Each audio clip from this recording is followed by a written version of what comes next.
Trap చేసి తీసుకెళ్తుంది. అది మాకు మూడో రోజు తెలిసింది. అక్టోబర్ 8 కేసు ఫైల్ చేసి ఫైల్ చేసిన తర్వాత మూడో రోజు హైదరాబాద్ ట్రేస్ అవుట్ అయ్యాల్సింది. ట్రేస్ అవుట్ అయితే అక్కడ ఏమీ మాకు తెలియదు అని చెప్పేసి అక్కడికి ఏం చేసి ఇన్ని రోజుల నుంచి నా పిల్లలు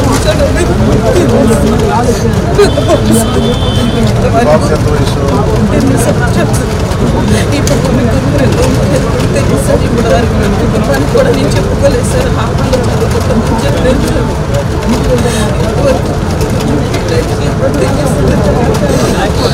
పోలీసులు న్యాయం చేస్తారని చెప్పి ఇప్పుడు ఆయన కూడా నాకు ఇప్పుడు వెళ్ళాడు. క్రైమ్ బ్రాంచ్ పంపించారు. ఇక్కడ Machavaram PS sir, Vijayawada Machavaram PS sir. CM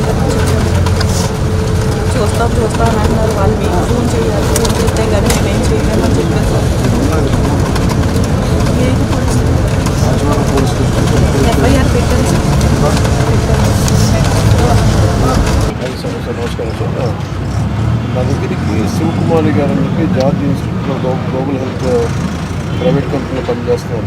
వాళ్ళు మన వాళ్ళ అమ్మాయిని ఒక 8 months బ్యాక్ కిడ్నాప్ చేశారని ఒక కేసు వచ్చింది సార్. వాళ్ళ అమ్మాయిని అది 8 months అది మనకి ఎఫ్ఐఆర్ కూడా ఉంది సార్. ఒకసారి మీరు కొంచెం చూసి కొంచెం ఒకసారి నాకు అప్డేట్ ఇవ్వండి sir please sir. Request sir పంపిస్తాను సార్. మన కేకే గారిని పంపిస్తాను సార్. అవును పంపిస్తాను సార్. చూడండి సార్.